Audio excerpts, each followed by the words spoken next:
నమః. శ్రీ మహాగణాధిపతయే నమః. విశ్వావసునామ సంవత్సరంలో మకర రాశి వారికి, ఈ రాశి వారికి సంవత్సరము 8 ఆదాయము, 14 ఖర్చు, రాజపూజ్యము 4, అవమానము 5. ఈ మకర రాశి వారికి ఈ సంవత్సరం చాలా అనుకూలమైనటువంటి ఒక విషయం, సంతోషపడాలి. ఎందుకంటే 7.5 సంవత్సరాల నుంచి 8 సంవత్సరాల నుంచి మీ ఎంబడి ఉన్నటువంటి ఒక శని ఈనాడు అంటే ఉగాది రోజు మీ నుంచి తప్పుకుంటున్నాడు. శని 3వ స్థానానికి వస్తున్నాడు. శనికి 3వ స్థానం చాలా మంచిది, స్వర్ణమూర్తి మంచిది. కాబట్టి ఏలినాటి యొక్క శని దోషం వెళ్ళిపోయింది. అనుకున్న కార్యక్రమాలు జరుగుతాయి.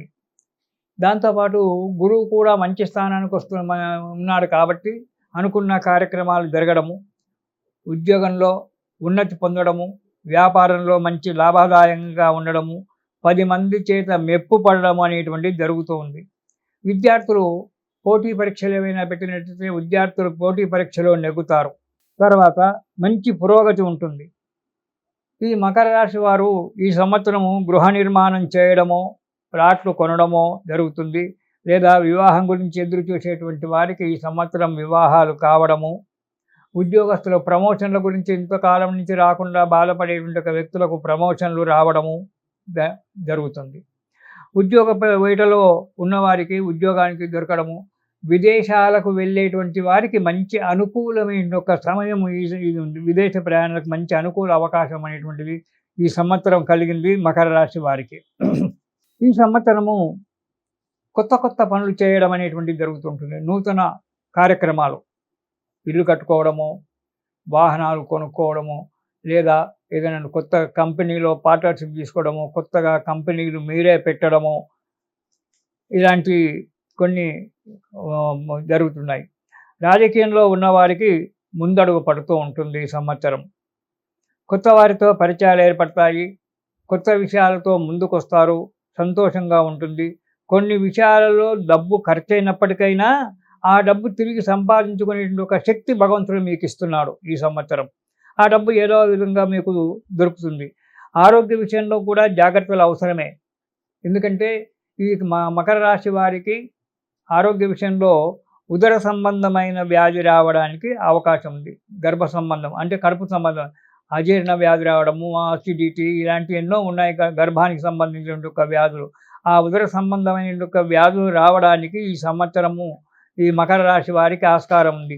ఈ శని వెళ్ళిపోయింది కానీ ద్వితీయ స్థానానికి రాహు రావడము, ఇలాంటి కొన్ని దుష్టగ్రహాల వల్ల ఉదర సంబంధమైన వ్యాధి రావడానికి అది ఆహార నియమాలు పాటించడం చాలా మంచిది ఈ రాశివారు.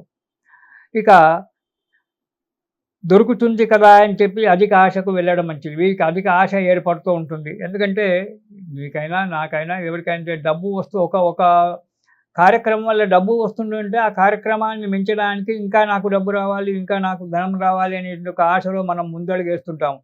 కానీ అది మంచిది కాదు. వచ్చిన దాని దగ్గరికి తృప్తి పడుతూ అడుగులు ముందుకు వేస్తూ ఉంటే అన్ని విధాల కూడా మంచి యొక్క ఫలితం మనకు లభిస్తూ ఉంటుంది. అత్యాశ అనర్థదాయకం అన్నాడు. అతి ఆశకు పోవడం వల్ల అది అనర్థమే తెచ్చిపెడుతుంది కానీ మనకు సరి అయిన ఒక విజయం కలగదు. ఇక ఈ సంవత్సరం అంతా కూడా సుఖంగానే జీవిస్తారు. ఈ రాశివారు మంచి మనశ్శాంతిగానే ఉంటారు. తొందరపాటుతనాన్ని, అహంకారాన్ని, గర్వాన్ని గనక మర్చిపోయినట్టయితే ఈ మకర రాశి వారికి ఈ సంవత్సరం అంతా శుభఫలితమే. మీరు ప్రతిరోజు వెంకటేశ్వర స్వామి స్తోత్రం చదవండి, వెంకటేశ్వరుని సేవించండి. లేదా ఇవన్నీ మాకేమి రావయ్యా అంటే వెంకటేశ్వర స్వామి సుప్రభాతం, పొద్దున్నే వెంకటేశ్వర స్వామి సుప్రభాతం చదవండి. ఆ కలియుగ దైవం వెంకటేశ్వరుడు మిమ్మల్ని సదా సర్వత్రా కాపాడుతూ ఉంటాడు. కాబట్టి వెంకటేశ్వర స్వామి స్తోత్రం మీకు దొరుకుతాయి. ఒకవేళ దొరకకపోయినట్టయితే వెంకటేశ్వర స్వామి సుప్రభాతం అయితే ప్రతి చోట దొరుకుతుంది. ఆ వెంకటేశ్వర సుప్రభాతం చాలు. ఆ వెంకటేశ్వర స్వామి సుప్రభాతాన్ని ప్రతిరోజు ఉదయమే పారాయణం చెయ్యండి. వెంకటేశ్వరుని చరిత్ర చదువుకోండి. మీకు తోచినప్పుడు, మీకు వీలైనప్పుడు మీ పరిస్థితిని చూసుకొని సంవత్సరంలో 2 సార్లు తిరుపతికి వెళ్ళి ఆ స్వామిని దర్శించుకొని రండి. మీరు సుఖాన్ని పొందండి. శుభంగా ఉండండి. ఇది శుభం.